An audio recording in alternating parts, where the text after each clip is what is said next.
I'm incredibly pleased to be here with y'all in person. I know that it's been a little while since everybody's gotten together like this, so I think it's incredible to be together in person again, doing these very important things.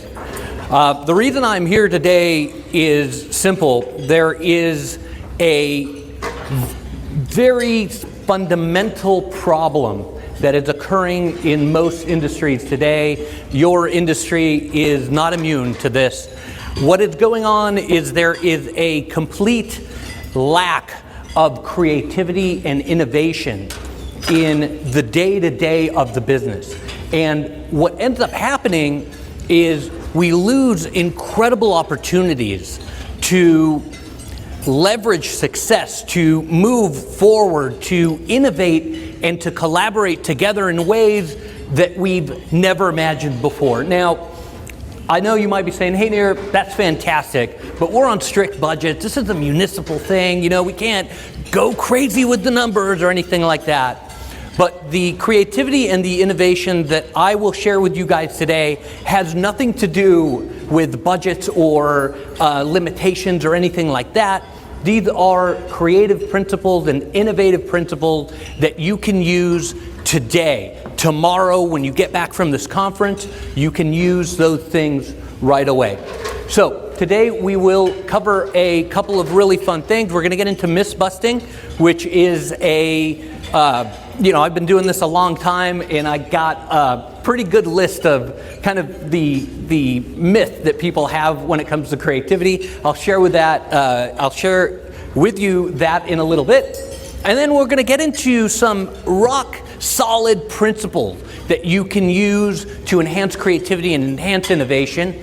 And they're things that will work for you. And I really hope that you get some value out of our session today. We don't have much time together, and I will give you guys the most maximum amount of value that we can in the short time that we do have together. Now, at the end of the presentation, you will be getting a very special treat.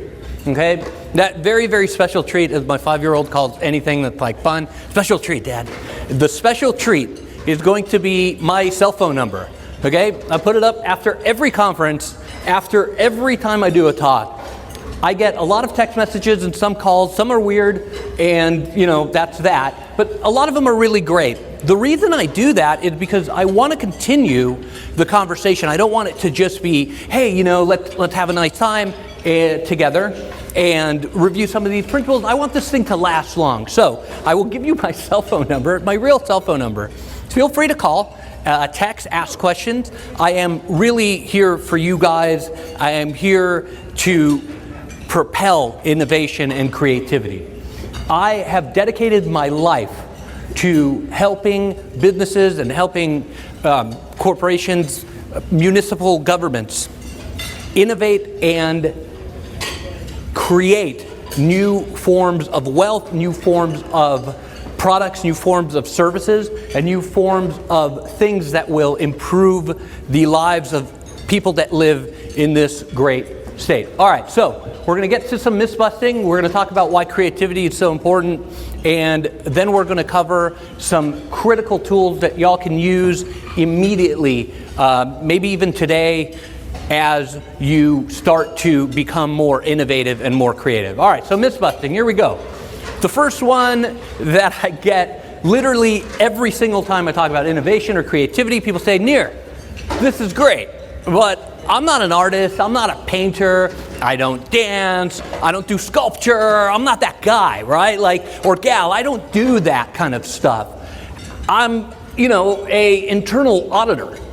How can I benefit from any of this stuff? Well, the truth of the matter is that we are all creative. We are all creative human beings. We were all born that way. And somewhere along the line, it got kind of taken away from us. Now, I'm not sure how. I'm doing a little bit of research on this. This is probably going to be the second book. But somewhere along the line, we've stopped being creative. We've done a lot of research about babies and children, and their creativity is unbelievable. But as adults, we tend to trade creativity and innovation for something else. We think it's not serious or we think it's not important. Well, the truth of the matter is that innovation and creativity are perhaps the most important skills that you can learn. And it's not an issue of just kind of learning them, it's really an issue of relearning them. So we'll go through some of that today.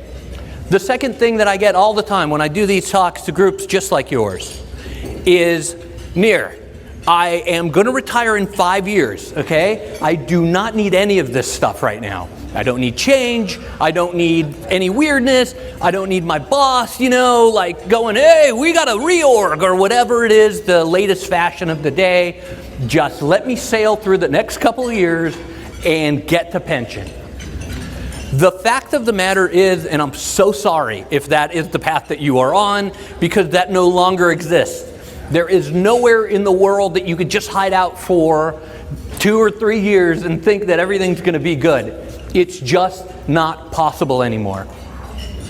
Creativity and innovation are now some of the most in-demand skills at work, and understanding how they work will not only let you just kind of limp through the next 5 years, what they'll allow you to do is to thrive over those next 5 years. So if you are close to retirement and you're thinking, Nir, this is great, I love it, it's cute or whatever, but I just need to hang in there for a little bit longer, I'm here to tell you I'm very, very sorry, doesn't exist. Okay, so this is another thing that I get a lot. I do talks like this, I give my cell phone out, people text me, Nir, I got a job for you, come work for us, we're starting an innovation department, all right? And here's the thing, innovation and creativity have to come from each and every one of you in this room. There is no hiring this thing away. It's not just like, we'll find a guy or a gal and they'll come in and this is going to be great, they're going to innovate and that's that department, let them do it.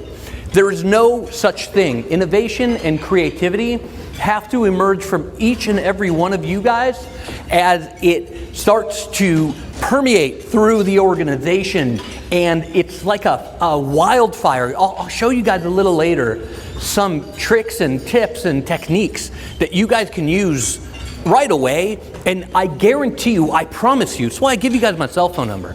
I promise you, you will see immediate benefit. It's that good and that important. So, if you are thinking, hey, I'm just going to hire someone else, let them do it, it's going to be great, well, you can't. You have to practice this in everything that you do. All right, so now we got to get to why this is so important, and then I'm going to give you guys some really great tips. Okay, so it was a dark and stormy night 45,000 years ago, okay? And our hero, Harriet, was running into a cave. And of course, it's raining and it's storming and it's horrible. And everyone lived back then to 16 or whatever, because people would die of all kinds of things that we don't have today, thank goodness.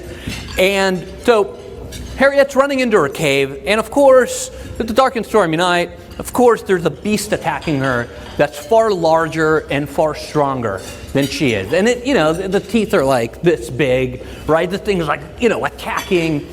She is mere inches from imminent death. Mere inches, right? And, she's in the cave and it's flooding, so the water's coming up. I mean, this is imagine the worst. This is the worst prehistoric thing ever. The water's coming up. And this beast is literally, just that far, and it's clawing. And she sees in her flooding cave, right, because the water's about to flood and drown her, right, because why not? She sees a stick that was always just a stick, right? It was like something she used for walking or hiking or whatever. And then she sees an arrowhead. And, that was like a berry picker. She used it to kind of like a sharp edge to cut things. And what Harriet did has defined humanity to where we are today. There is no us without Harriet here. And that's why creativity and innovation is so important. Harriet took the arrowhead. She took the stick and put the two things together. Okay? she was able to fight off the beast and live one more night.